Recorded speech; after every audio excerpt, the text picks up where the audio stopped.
Tu penses pouvoir jouer avec moi? Brad grogna en serrant les poings jusqu'à faire craquer ses articulations. Tu crois que ton petit jeu de fille silencieuse va marcher ici, à Lincoln High? Je levai lentement la tête, et quelque chose dans mes yeux fit retenir son souffle à toute la foule. Une lueur froide, qui ne ressemblait en rien à de la peur. Je ne joue pas, Brad, dis-je d'une voix étonnamment calme. J'espérais juste que tu ne m'obligerais pas à montrer qui je suis vraiment. Et qui es-tu exactement? Se moqua Brad. Il ne savait pas qu'en 5 minutes, il serait allongé par terre et que toute l'école ne parlerait que de ce qui venait de se passer. Si cette histoire vous passionne autant que moi, n'hésitez pas à vous abonner et à activer la cloche pour ne rien manquer des prochaines vidéos de vengeance méritée. Tout avait commencé ce lundi matin à Lincoln High, dans la petite ville de Maplewood, en Ohio. La brume s'accrochait encore au sol quand je franchis le seuil de ma nouvelle école. Ma famille venait de déménager de Détroit après que ma mère eut trouvé un travail à l'hôpital local. Pour moi, c'était le 4e déménagement en 3 ans. Extérieurement, rien de remarquable chez moi. Taille moyenne, mince, cheveux châtains tirés en queue de cheval simple. Habillée d'un jean ordinaire et d'un sweatshirt terne. J'essayais de me fondre dans la masse, de ne pas me faire remarquer, de parler doucement quand les professeurs s'adressaient à moi. Mais ce que personne ne savait aurait pu choquer chaque personne dans cette école. J'étais la championne junior d'État du Michigan en arts martiaux mixtes. 4 années d'entraînement intensif dans l'une des meilleures salles de Détroit avaient fait de moi un adversaire dangereux, même pour des combattants adultes. Mon crochet du gauche pouvait fêler une côte, et ma technique de grappling au sol avait émerveillé mes entraîneurs. Mais à la demande insistante de ma mère, nous étions convenus de garder tout cela secret dans cette nouvelle ville. « Prenons un nouveau départ, ma chérie », avait supplié ma mère. « Tu sais comment les gens réagissent quand ils découvrent tes compétences. Essayons juste d'être une famille normale. » J'avais accepté, même si au fond de moi quelque chose se rebellait. À Détroit, les gens me respectaient précisément parce que je ne laissais jamais personne me marcher dessus. Mais ici, à Maplewood, j'étais juste la nouvelle fille. Les ennuis commencèrent dès le premier jour, pendant le déjeuner. J'étais assise seule à une table dans un coin de la cafétéria quand un grand garçon aux épaules larges s'approcha de moi. Il avait les cheveux coupés ras et un regard arrogant. 2 amis le suivaient de près, l'un petit et maigre qui plissait toujours les yeux, l'autre plus grand avec un sourire sournois. « Salut la nouvelle », aboya le leader en s'asseyant face à moi. « Je suis Brad Thompson. C'est mon école, mes règles. » Il désigna ses copains d'un geste. Je levai les yeux de mon sandwich. « Ravi de te rencontrer. Je suis Emily. »« Emily », répéta Brad en savourant le nom. « D'où viens-tu ?»« De Détroit. »« Détroit ?» Rit Kyle. « Alors tu penses être meilleur que nous juste parce que tu viens de la grande ville. »« Je ne pense pas cela, » dis-je doucement en continuant à manger. « Mais moi, je pense que si, » répliqua Brad en se penchant plus près. « Tu vois, ma belle, on a un système simple ici. Les nouveaux doivent montrer du respect, surtout celles des grandes villes qui se croient trop cool pour nous. » Je sentis quelque chose se resserrer dans ma poitrine. Ce ton, cette arrogance, tout cela m'était douloureusement familier. Mais j'avais promis à ma mère. « Je ne veux pas d'ennui, » dis-je en repoussant ma chaise pour me lever. « Où crois-tu aller ?» Jake posa sa main sur mon épaule pour m'arrêter. On n'a pas fini de parler. « Qu'est-ce que vous voulez exactement ?» Ma voix portait une note d'acier, mais les garçons ne la remarquèrent pas. « Juste un peu de respect, » ricana Brad. « Disons $5 par jour pour la protection. Tu sais, dans une nouvelle école, toutes sortes de choses peuvent arriver à une fille solitaire. » J'observai lentement leur visage. Dans les yeux de Brad brillait la certitude du prédateur que sa proie ne se défendrait pas. Kyle souriait, savourant le spectacle. Jake attendait juste que je craque. « Il faut que j'y réfléchisse, » dis-je finalement. « Bien sûr, » permit généreusement Brad. « Tu as jusqu'à demain. » Oh, et Emily. Il se pencha plus près, son souffle chaud sur mon visage. « N'envisage même pas de rapporter. Les professeurs ici nous adorent. Mon père sponsorise l'équipe de football. » Quand ils partirent, je restai assise encore quelques minutes, les poings serrés sous la table. J'aurais pu en finir là, tout de suite. Un coup précis, et Brad aurait passé le reste de la journée à l'infirmerie. Mais la promesse faite à ma mère me retenait. Après l'école, je rentrais à la maison l'esprit en ébullition. $5 par jour, c'était $150 par mois, plus de 1000 pour toute l'année. Et ce n'était que le début. Je connaissais les garçons comme Brad. Céder maintenant ne ferait qu'empirer les choses. À la maison, ma mère préparait déjà le dîner. Le docteur Sarah Harris semblait épuisée après sa première journée dans son nouveau travail, mais elle me sourit quand même. « Comment s'est passée l'école, ma chérie ?»« Ça s'est bien passé, mentis-je. Juste une première journée normale. »« Tu t'es fait des amis ?» ?»« Trop tôt pour le dire. » Ma mère me regarda attentivement. Au fil des années, nous avions appris à nous lire sans mots, et Sarah sentait que quelque chose n'allait pas. « S'il y a des problèmes, tu peux m'en parler, chérie. » « Tout va bien, maman, vraiment. » Mais cette nuit-là, je n'arrivais pas à dormir. J'étais allongée dans mon lit, fixant le plafond, voyant le visage de Brad dans mon esprit. Son sourire arrogant, le regard suffisant dans ses yeux, le ton de sa voix. À Détroit, j'aurais déjà réglé cela. Tout le monde là-bas savait qu'il ne fallait pas chercher Emily Harris. Mais ici, j'étais juste la nouvelle fille silencieuse qui ne voulait pas d'ennui. Le lendemain matin, mardi, les choses s'aggravèrent. J'avais à peine mis les pieds dans l'école que Brad et ses amis m'interceptèrent dans l'escalier. « Alors, tu as réfléchi ?» demanda-t-il en allant droit au but. « Je ne te paierai pas, » dis-je fermement. Le sourire glissa du visage de Brad. « Qu'est-ce que tu as dit ?» J'ai dit non. Pendant quelques secondes, nous nous fixâmes, puis Brad rit. Mais c'était un rire froid, sans joie. « Tu sais quoi, ma belle, j'espérais que tu serais intelligente, » dit-il en haussant les épaules. Mais si tu veux jouer les héroïnes. Ce qui suivit fut un cauchemar éveillé pour moi. Brad et ses amis semblèrent déclarer la saison ouverte sur ma personne. Entre les cours, ils trouvaient des moyens de me rendre la vie impossible. En première heure de chimie, Kyle me bouscula, accidentellement, en voyant toutes mes notes volées. Quand je me penchai pour les ramasser, il marcha sur mon cahier avec sa chaussure sale. « Oups » ricana-t-il. « Désolé pour ça. » Entre la 2e et la 3e heure, Jake me projeta contre un mur assez fort pour faire palpiter mon épaule de douleur. Je serrai juste les dents. « Regarde où tu vas » aboya-t-il en s'éloignant. À l'heure du déjeuner, les choses atteignirent un point d'ébullition. J'étais assise à la même table que la veille quand Brad s'approcha à nouveau, cette fois avec la moitié de l'équipe de football à sa suite. « Il paraît, » annonça-t-il fort pour que tous ceux aux alentours l'entendent, « que la nouvelle fille ne veut pas respecter nos traditions. Elle pense être trop bien pour nos règles. » Les conversations aux tables voisines se turent.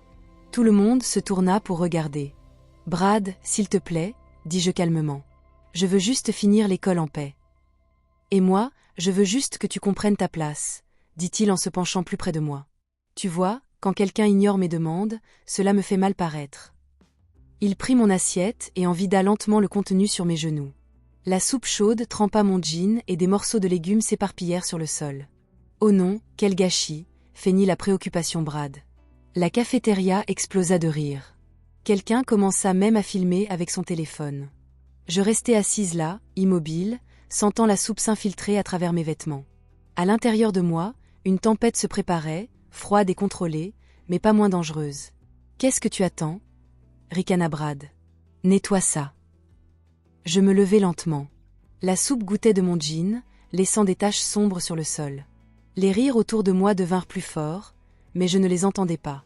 Je fixais Brad. « Tu viens de faire une grosse erreur, » dis-je d'une voix calme qui trancha le bruit comme une lame. « Et qu'est-ce que tu vas faire » rit-il. « Courir voir le directeur ?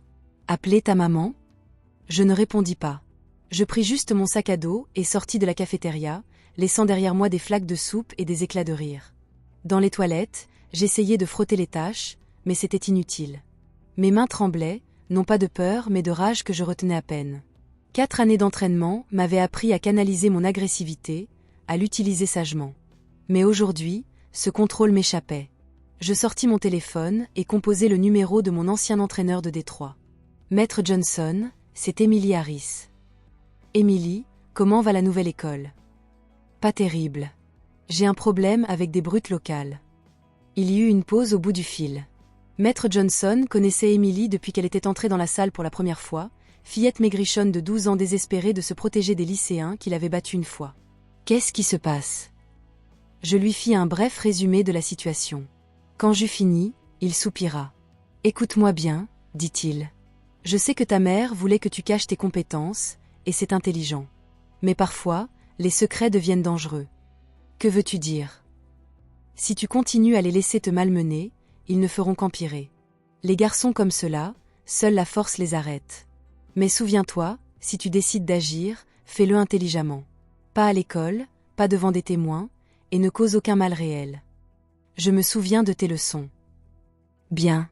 Et Émilie, quoi qu'il arrive, tu as le droit de te défendre.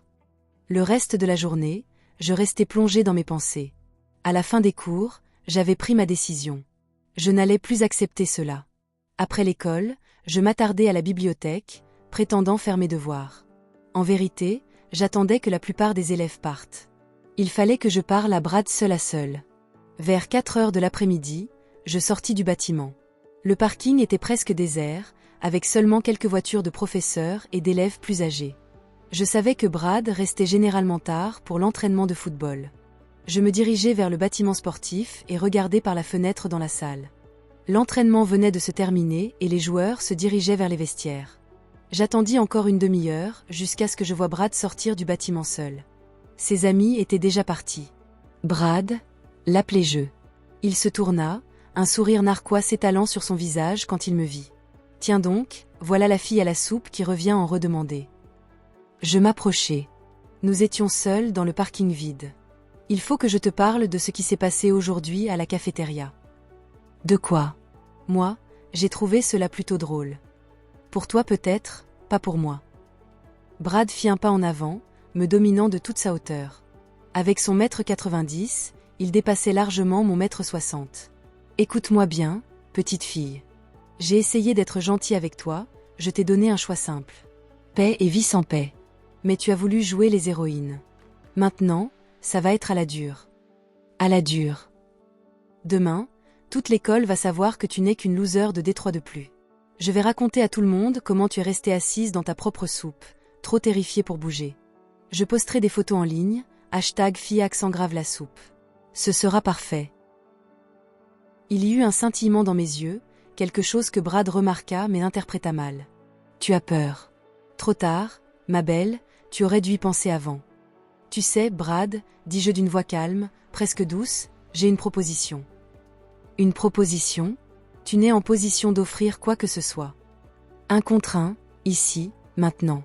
Si tu gagnes, je te paierai non pas 5 $ par jour, mais 10. Je ferai tout ce que tu dis. Brad haussa un sourcil, surpris. Et si tu gagnes?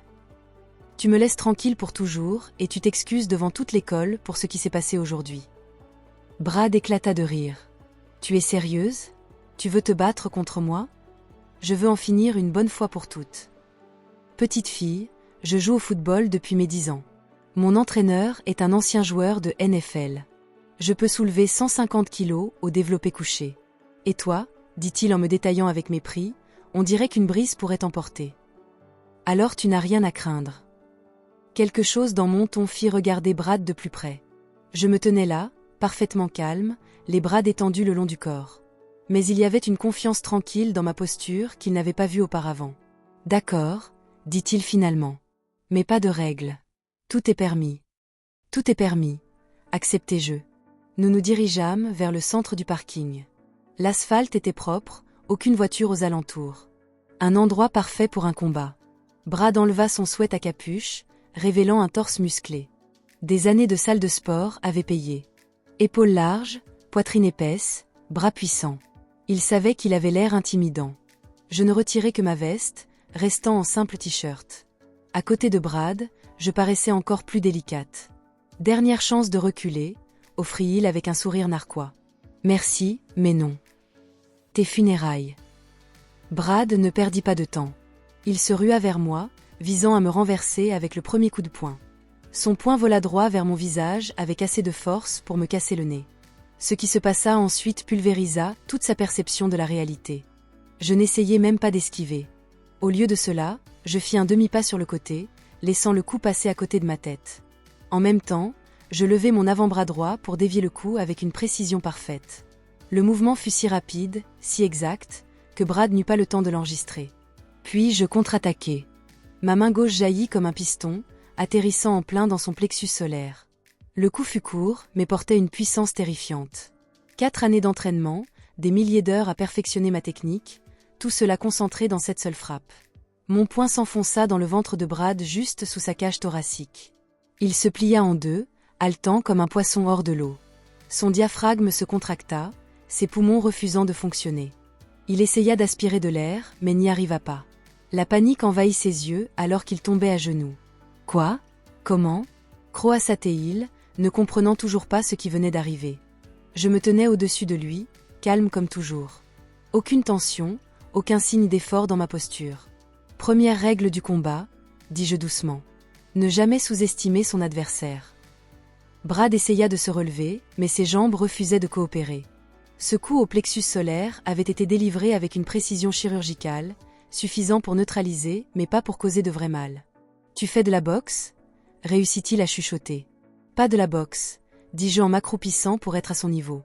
Arts martiaux mixtes. 4 années d'entraînement intensif. Championne junior d'État du Michigan. 23 combats, 21 victoires.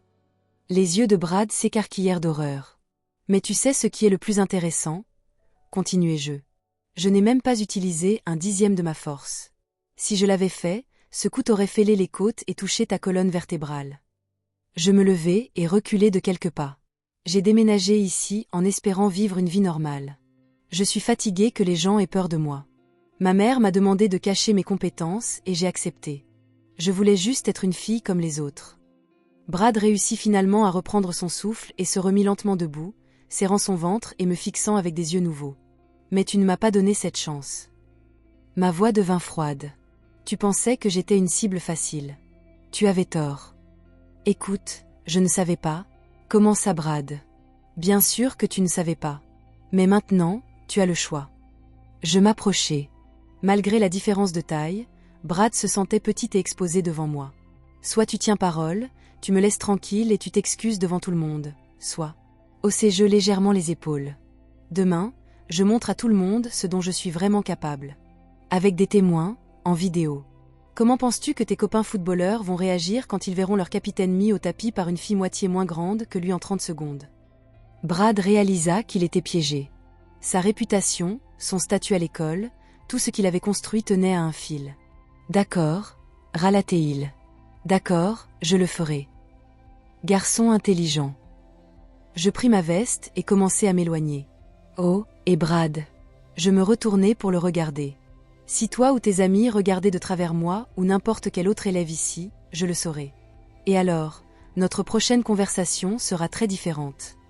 Je m'éloignai, laissant Brad seul dans le parking vide. Il se tenait le ventre, n'arrivant pas à croire ce qui venait de se passer. Une demi-heure plus tôt, il était le roi de l'école. Maintenant, le lendemain matin, toute l'école bourdonnait. Brad Thompson, la terreur des premières années, le leader intouchable des terminales, s'approcha de moi dans le couloir, et assez fort pour que tout le monde entende, s'excusa pour ce qui s'était passé à la cafétéria. « Je suis désolé, Émilie, dit-il d'une voix complètement sincère. Ce que j'ai fait hier était mal. J'ai été un parfait crétin. » Les élèves autour de nous restaient bouche bée.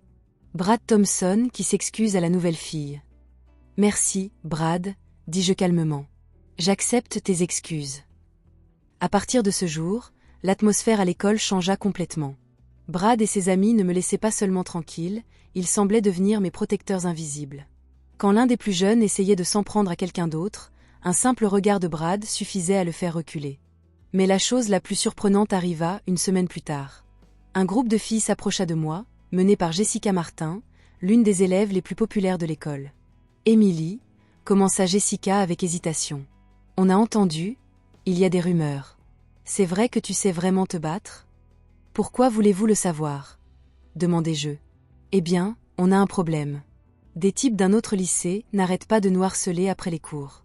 Les professeurs ne peuvent rien faire parce que c'est en dehors de l'école, et si on le dit à nos parents, ils vont juste nous interdire de sortir. Je regardais attentivement les filles. Je pouvais voir la peur et le désespoir dans leurs yeux. Dites-moi en plus, dis-je doucement. Il s'avéra qu'un groupe de lycéens de Westside attendait les filles de Lincoln High à l'arrêt de bus tous les jours. Ils ne leur faisaient jamais vraiment de mal physiquement, mais leur harcèlement devenait de plus en plus audacieux et agressif. Hier encore, l'un d'eux avait essayé d'attraper la main de Jessica, et quand elle s'était dégagée, il l'avait menacée. « La prochaine fois, tu ne pourras pas t'enfuir. »« Combien sont-ils » demandai-je. « 5, répondit une des filles. « Et ils sont tous costauds. Je suppose qu'ils ont 17 ou 18 ans. Et vous, les filles ? » « On est 4 habituellement. On y va ensemble. » Je réfléchis un moment. 5 contre 1, ce n'était pas terrible comme rapport, même pour moi. Mais les filles avaient besoin d'aide, et les professeurs et parents ne pouvaient pas vraiment faire grand-chose dans cette situation. D'accord, dis-je finalement. Après l'école aujourd'hui, allez à l'arrêt de bus comme d'habitude. Je serai là. Qu'est-ce que tu vas faire ? Demanda Jessica, un tremblement dans la voix. On verra ce que la situation exige, répondis-je calmement. À 15h45, je pris position à l'arrêt de bus. Je m'assis sur le banc, prétendant lire un livre, mais mes yeux ne quittaient jamais la zone. Jessica et ses amis arrivèrent quelques minutes plus tard, se tenant un peu à l'écart, échangeant des regards nerveux. Les garçons de Westside arrivèrent pile à l'heure. 5 grands adolescents en tenue de sport, visages arrogants et démarches suffisantes. Leur leader, un grand blond avec un tatouage sur le cou, se dirigea immédiatement vers les filles. « Tiens, regardez qui on a là, dit-il fort. Nos princesses préférées de Lincoln. » « Laisse-nous tranquilles, Travis, essaya Jessica de paraître courageuse. « Est-ce qu'on vous dérange » ricana-t-il. « On fait juste un petit bavardage. » Il sourit. « Au fait, hier tu t'es enfui trop vite. Tu ne m'as même pas donné une chance d'apprendre à te connaître. » Il tendit la main pour toucher la joue de Jessica. Elle recula, mais un de ses amis se plaça derrière elle, lui coupant la retraite. « N'aie pas peur, ma belle, je ne mords pas, dit-il en se moquant.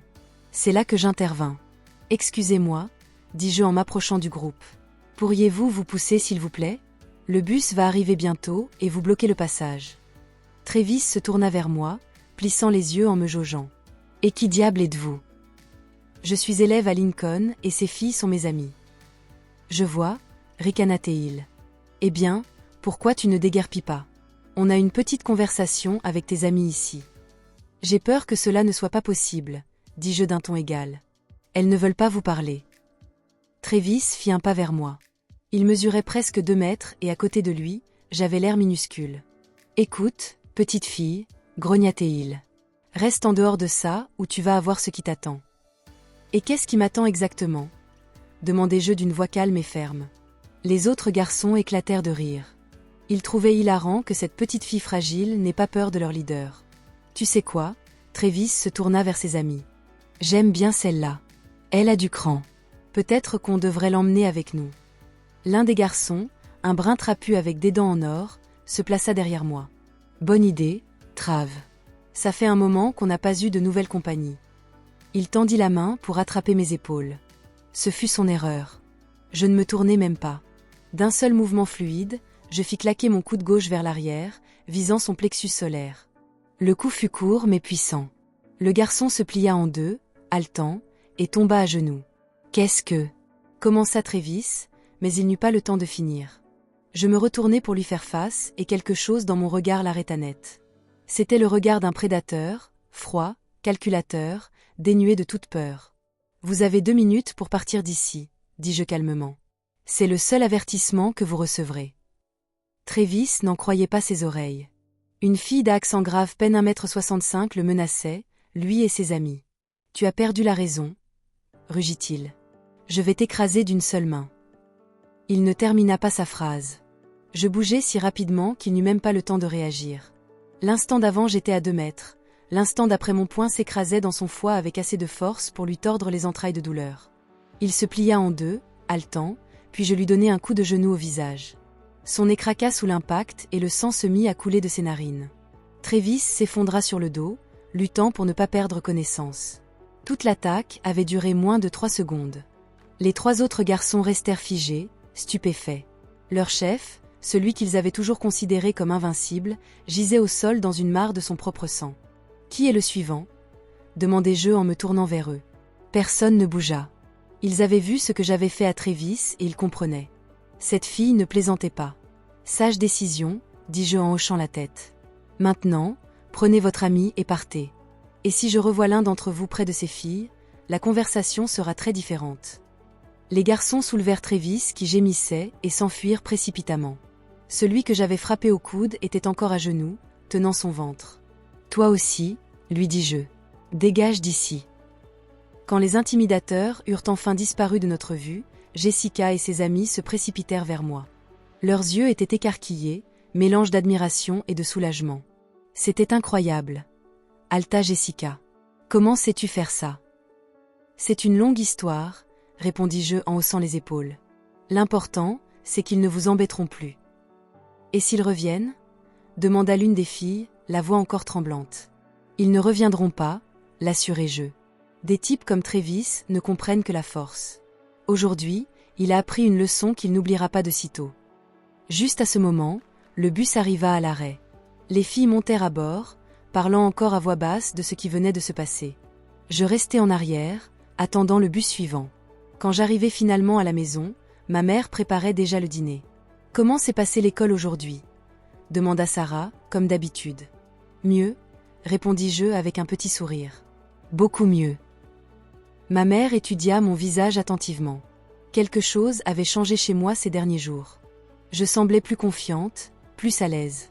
La tension constante qui habitait mes mouvements depuis le premier jour dans ma nouvelle école avait disparu. « Tu t'es fait de nouveaux amis » demanda Sarah prudemment. « Oui, dis-je. Il s'avère qu'il y a de bons enfants ici. » Je suis contente de l'entendre. Je montai dans ma chambre et m'assis à mon bureau. J'ouvris mon manuel, mais mon esprit était loin de mes devoirs. Cette journée avait tout changé pour moi dans cette nouvelle école. Je n'avais plus besoin de me cacher ou de prétendre être faible et sans défense. Je pouvais enfin être moi-même. Le lendemain, tout le monde à l'école avait entendu parler de ce qui s'était passé à l'arrêt de bus. L'histoire prenait de l'ampleur à chaque fois qu'elle était racontée, mais l'essentiel demeurait. La nouvelle fille de Détroit avait battu 5 garçons de terminale de Westside toute seule. Des élèves de tous les niveaux vinrent me voir. Certains voulaient juste dire bonjour, d'autres demandaient comment se défendre. Quelques filles se demandaient si je pouvais leur enseigner des techniques d'autodéfense. Bien sûr, j'acceptais. Je pense que ce serait vraiment utile. Je pris des dispositions avec l'entraîneur de l'équipe de lutte pour utiliser le gymnase après l'école. En une semaine, j'avais un groupe d'environ 20 élèves, principalement des filles, mais aussi quelques garçons. Je leur enseignais les bases de l'autodéfense, comment tenir ses mains, ou viser quand on doit frapper, comment se libérer d'une prise. J'expliquais que dans un combat, la force n'était pas aussi importante que la technique et la capacité à garder le contrôle. Souvenez-vous, dis-je à mes élèves, le meilleur combat est celui qu'on évite. Mais si vous ne pouvez pas l'éviter, vous frappez en premier, vous frappez fort, et vous finissez rapidement. Les cours devinrent rapidement populaires, non seulement auprès des élèves, mais aussi des professeurs.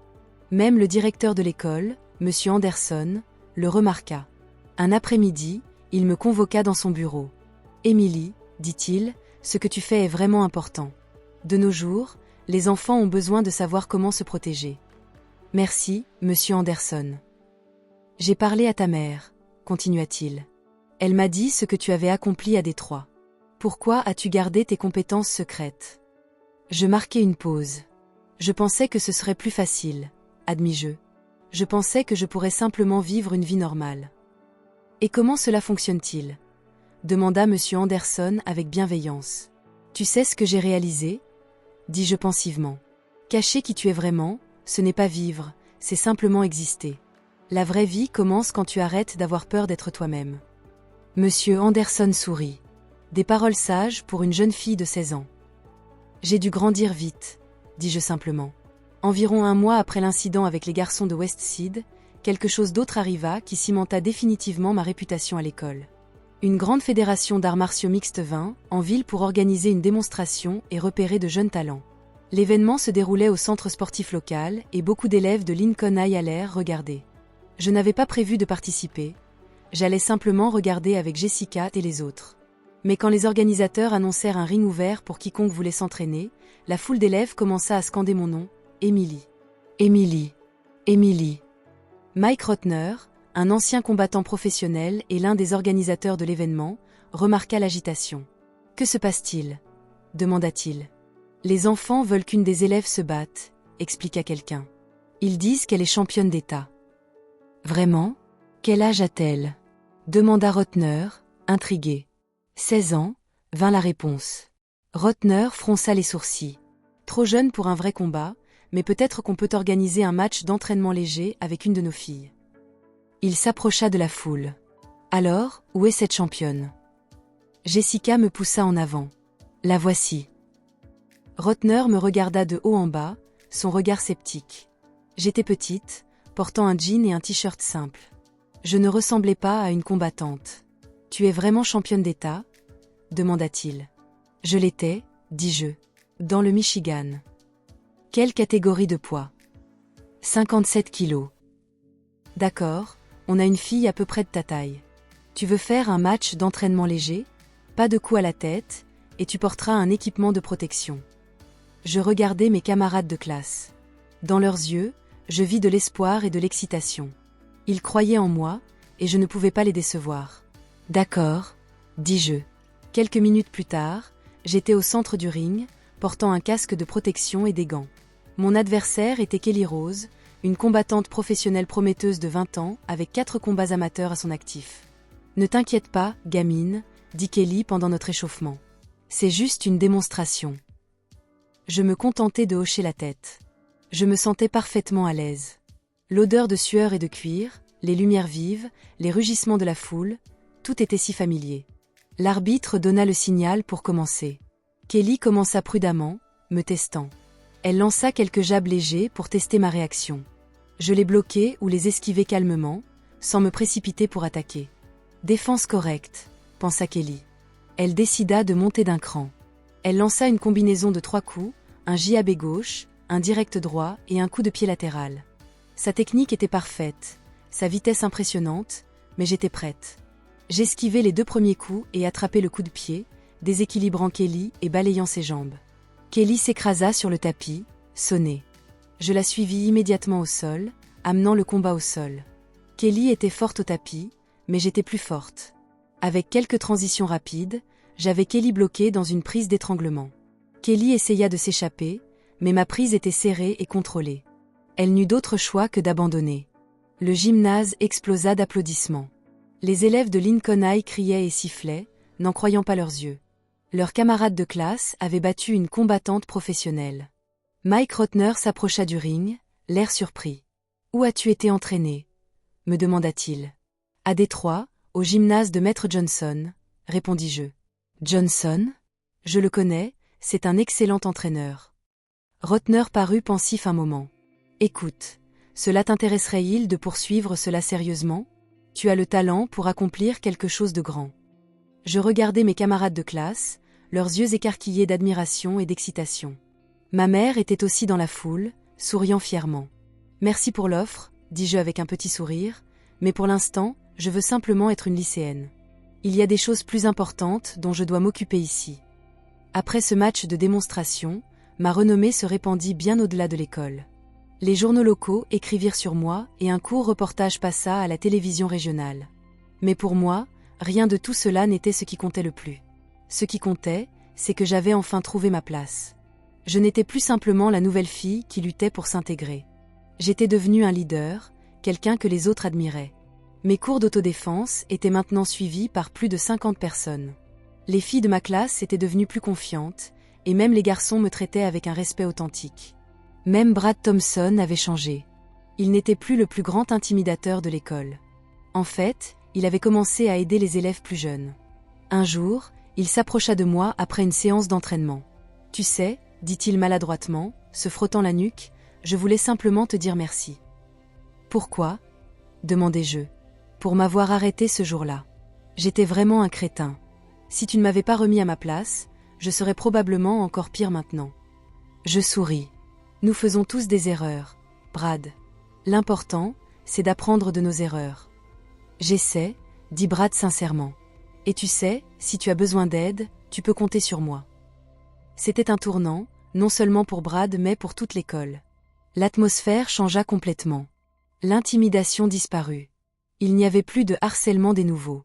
Au lieu de cela, les élèves commencèrent à s'entraider, à se soutenir mutuellement. Mais le vrai test de tout ce que nous avions construit était encore à venir. Au début de novembre, l'école fut secouée par des nouvelles choquantes. Travis Miller, le même intimidateur que j'avais maîtrisé à l'arrêt de bus, avait été arrêté pour avoir agressé une fille d'un autre district. Cette fois, il était allé trop loin. Il risquait vraiment la prison. Mais Travis venait d'une famille puissante.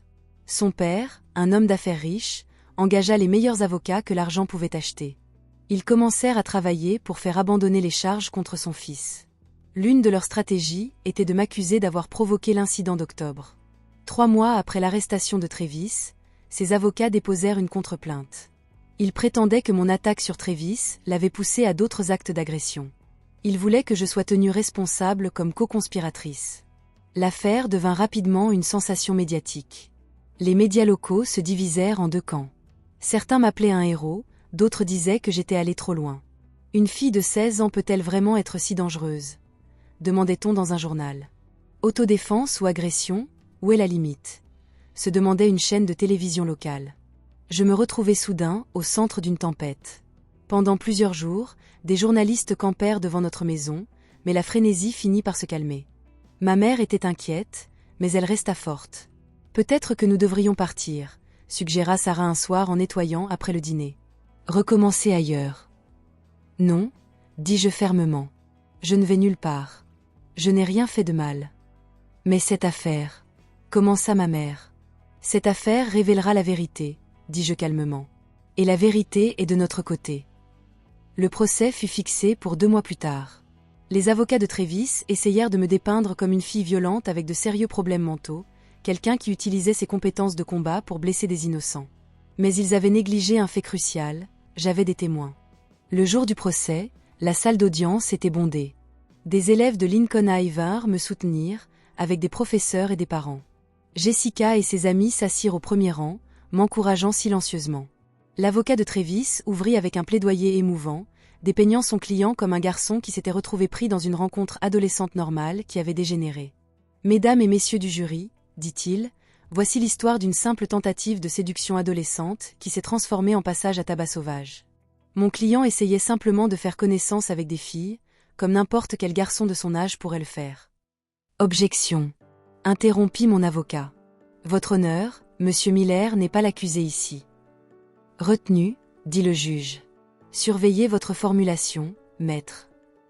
L'avocat de Trévis continua, mais quand vint le temps des témoignages, le récit commença à se fissurer.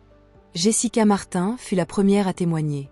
Dites au tribunal ce qui s'est passé ce jour-là à l'arrêt de bus, l'encouragea gentiment le procureur. Trévis Miller et ses amis nous harcelaient depuis des semaines, dit Jessica, la voix tremblante. Ils disaient des choses dégoûtantes, ils essayaient de nous toucher. Ce jour-là, Trévis a essayé d'attraper mon visage. Quand je me suis écartée, un de ses amis s'est placé derrière moi pour que je ne puisse pas courir. Et que s'est-il passé ensuite ? Émilie est intervenue, dit Jessica, gagnant en assurance. Elle leur a dit de nous laisser tranquilles, mais ils ont commencé à la menacer aussi. Qui a attaqué en premier ? Demanda le procureur. Un des amis de Trévis a attrapé Émilie par derrière, dit Jessica fermement. Elle s'est défendue. L'avocat de Trévis essaya de saper le témoignage de Jessica, mais elle tint bon. D'autres filles, accompagnées de quelques témoins fortuits qui avaient vu l'incident, témoignèrent toutes de la même chose. J'avais agi en légitime défense pour me protéger et protéger les autres filles. Mais le témoignage le plus puissant fut le mien. Mademoiselle Harris, dit le procureur en s'adressant à moi avec bienveillance, pourriez-vous parler au tribunal de votre parcours sportif ? Je me levai, les épaules droites, et commençai à parler. Je leur parlais de la façon dont j'avais commencé l'entraînement en arts martiaux après avoir moi-même été harcelée à l'école, des années de discipline, des compétitions que j'avais remportées, et de la façon dont mon entraînement m'avait appris non seulement à me battre, mais à contrôler mon agressivité.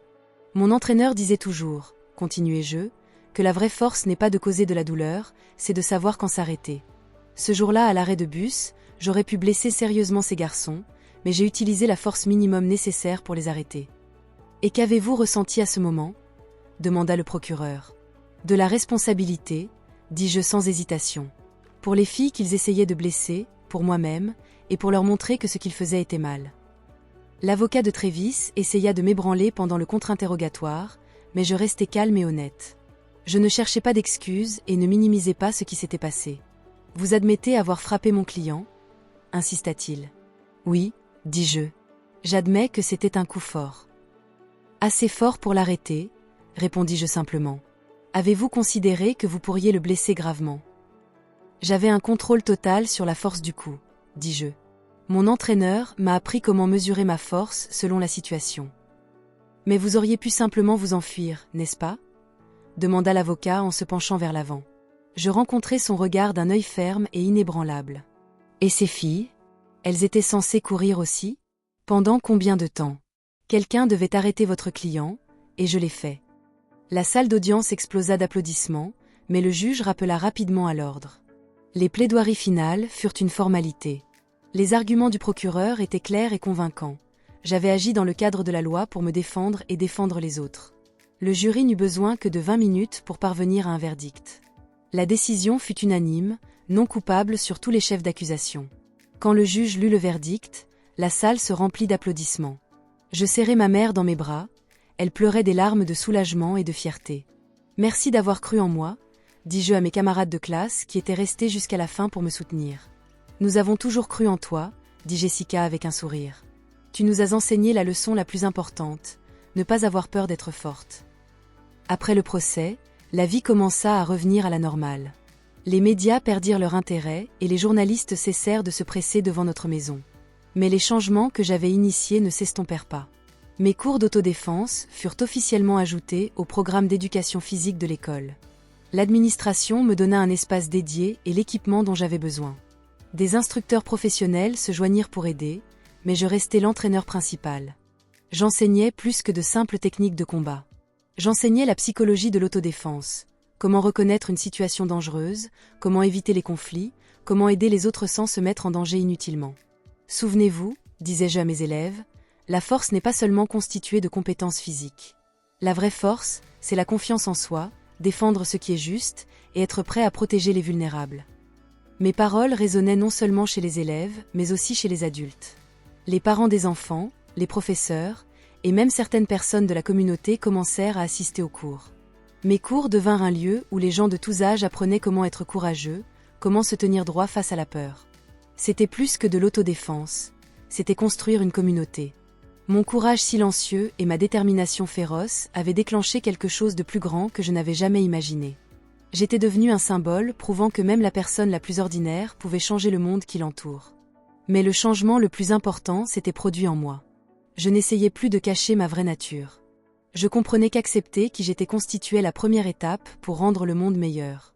Un soir, alors que je rentrais chez moi après une autre séance d'entraînement, un étranger s'approcha de moi. Je me tendis immédiatement, prête à me défendre. « Emily Harris ?» demanda-t-il. « Oui, » dis-je prudemment. « Je m'appelle Dan White. Je suis le père d'une des filles que vous avez protégées de ces intimidateurs. » Je me détendis un peu. « Oh, je vois. Comment va votre fille ? » « Elle va très bien, et tu sais pourquoi ? Parce qu'elle vient à tes cours.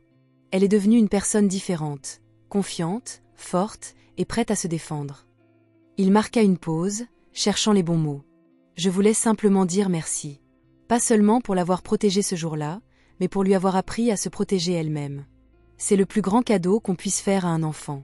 « Il n'y a pas besoin de me remercier, » répondis-je. « Je fais simplement ce que je crois être juste. » « Tu sais quoi ? » dit-il doucement. « Ce sont des gens comme toi qui rendent le monde meilleur. » Quand j'arrivai à la maison, ma mère dormait déjà. Je me glissai silencieusement dans ma chambre et m'assis près de la fenêtre, regardant le ciel étoilé. Il y a 1 an, j'étais une fille effrayée déménageant dans une nouvelle ville, espérant passer inaperçue. Aujourd'hui, j'étais un leader, un professeur, un protecteur, quelqu'un que j'avais toujours été destinée à être. Cela n'avait pas été facile. J'avais fait face aux préjugés, vaincu mes peurs, et survécu à un scandale très public. Mais chaque défi ne m'avait rendue que plus forte. Je comprenais une vérité essentielle, on ne peut pas fuir son destin. On peut essayer d'être quelqu'un d'autre, de s'adapter aux attentes des autres, mais tôt ou tard, notre vraie nature ressortira. Et quand cela arrive, on doit être prêt à assumer la responsabilité de notre force. Le lendemain à l'école, j'eus une surprise.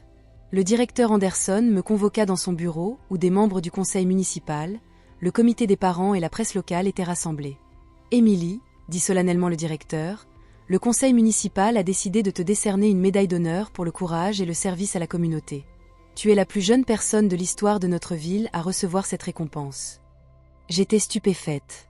Je n'avais jamais imaginé que mes actions seraient reconnues de cette façon. « Merci, » dis-je en acceptant la belle médaille des mains du maire, mais je veux partager cette récompense avec tous ceux qui m'ont soutenu. Avec mes élèves qui ont trouvé la force de changer, avec mes camarades de classe qui ont cru en moi, avec les professeurs qui m'ont aidé à grandir. Mon discours fut bref, mais profondément sincère. Je parlais de la façon dont la vraie force ne venait pas des compétences physiques, mais de la volonté de défendre la vérité, d'aider les faibles, et de ne jamais avoir peur d'être soi-même. Chacun de nous peut être un héros, conclus-je. Il faut simplement trouver le courage de faire ce premier pas. Dans ma dernière année à Lincoln High, je devins présidente du conseil étudiant. J'utilisais cette position pour démanteler complètement les derniers vestiges de la hiérarchie de pouvoir et d'intimidation de l'école. J'aidais à établir un tribunal d'honneur, un organe qui résolvait les conflits entre élèves par la réconciliation et la compréhension plutôt que par la punition. Le but n'est pas de punir l'intimidateur, expliquai-je à ceux qui apprenaient le fonctionnement du tribunal d'honneur. C'est de l'aider à comprendre pourquoi son comportement était mal et de le changer. Le système fonctionna. Le nombre de conflits sérieux à l'école tomba à presque zéro. Après la cérémonie de remise des prix, un journaliste du journal local s'approcha de moi. « Que comptes-tu faire maintenant ? J'entends dire que beaucoup de fédérations sportives t'offrent des contrats professionnels. » « Pour l'instant, je veux simplement terminer le lycée, » répondis-je avec un sourire tranquille. « Et peut-être qu'un jour je deviendrai entraîneur. Je veux aider d'autres enfants à trouver leur force comme mon entraîneur m'a aidé. » « Regrettez-vous de ne pas avoir dissimulé vos compétences dès le début ? Demanda le journaliste. Je marquai une pause pour réfléchir. Vous savez, j'ai longtemps tenté d'être quelqu'un que je n'étais pas. Je pensais que ce serait plus simple ainsi. Mais il s'est avéré que c'était tout le contraire. Lorsqu'on cache sa véritable nature, on ne ment pas seulement aux autres, on se ment à soi-même. Et tôt ou tard, cela ne génère que des difficultés.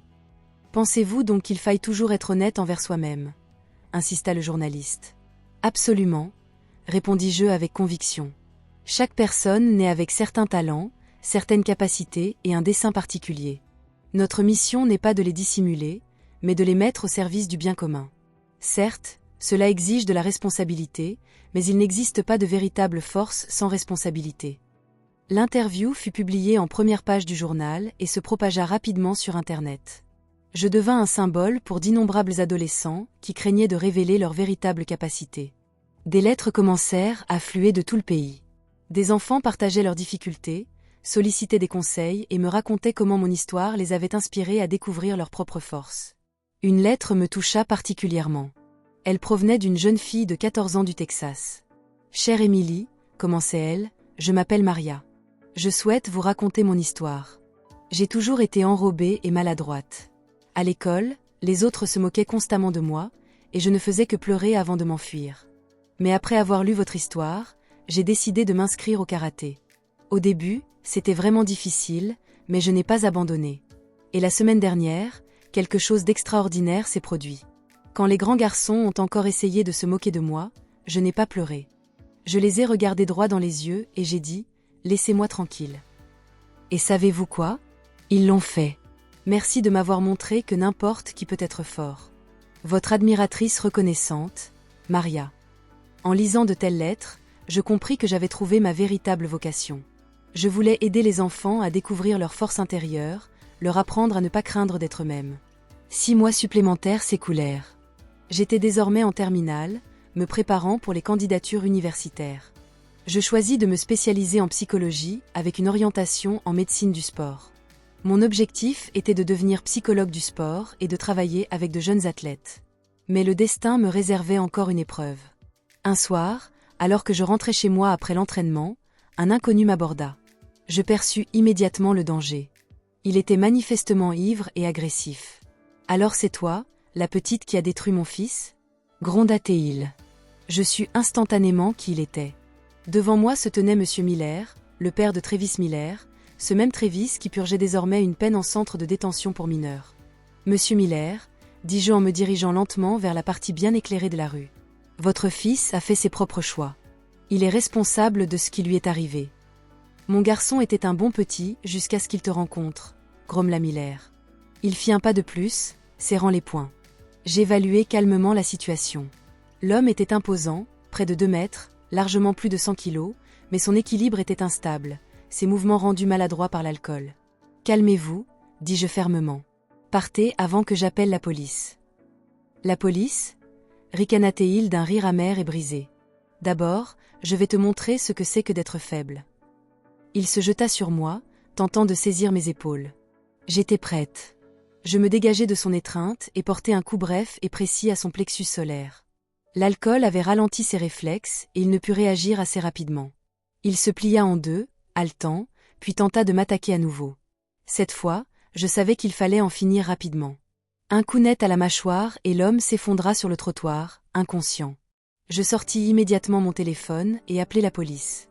En quelques minutes, une voiture de patrouille et une ambulance arrivèrent. À leur arrivée, Miller était toujours évanoui. Les ambulanciers diagnostiquèrent une légère commotion sans blessure grave. Encore un cas de légitime défense, demanda l'inspecteur, déjà familier avec moi depuis l'incident précédent. Il m'a agressé dans la rue, répondis-je calmement. Je me suis défendu. Je comprends, dit l'inspecteur. Y a-t-il des témoins? Je regardai autour de moi.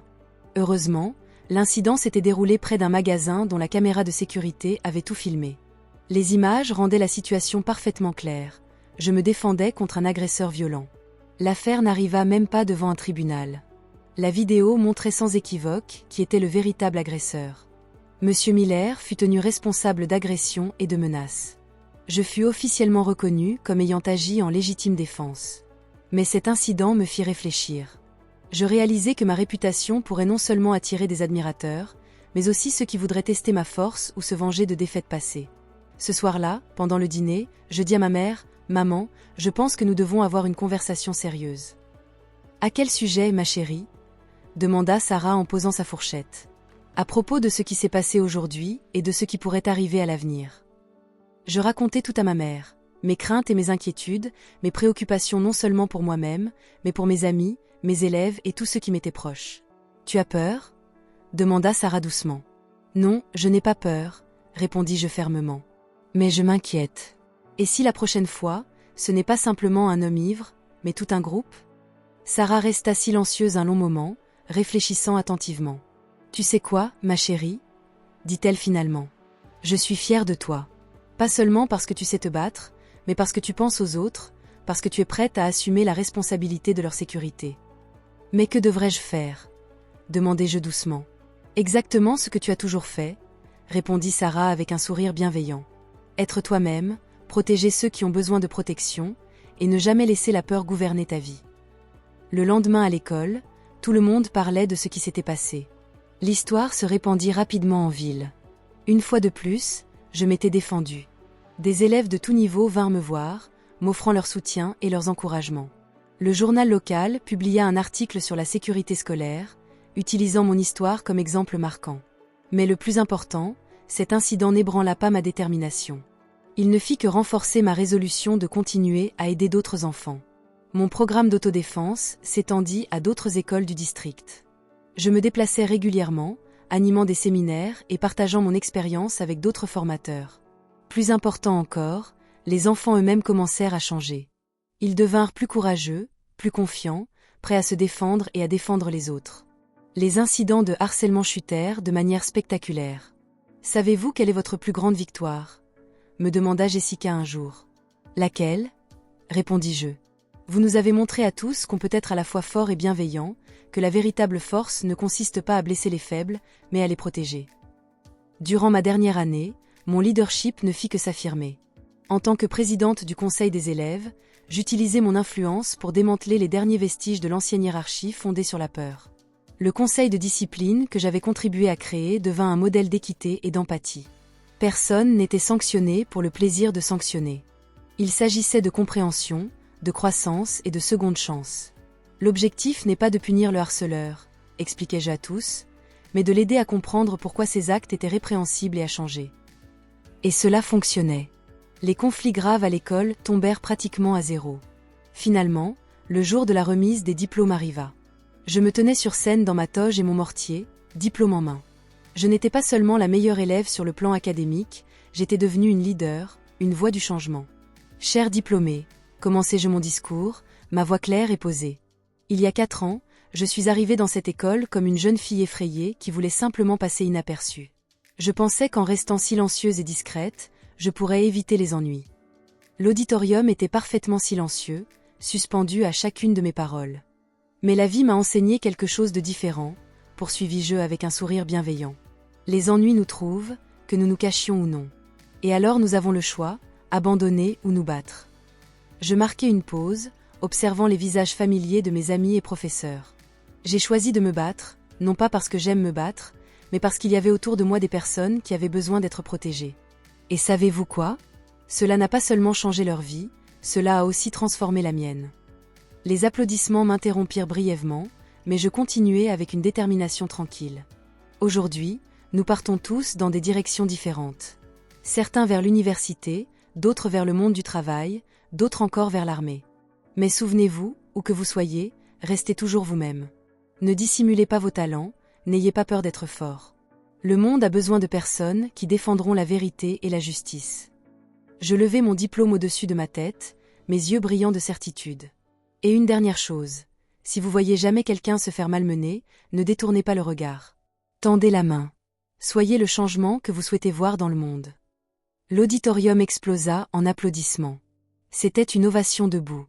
Mes camarades de classe, professeurs et parents applaudirent tous. Lorsque la cérémonie se termina, Brad Thompson vint me voir.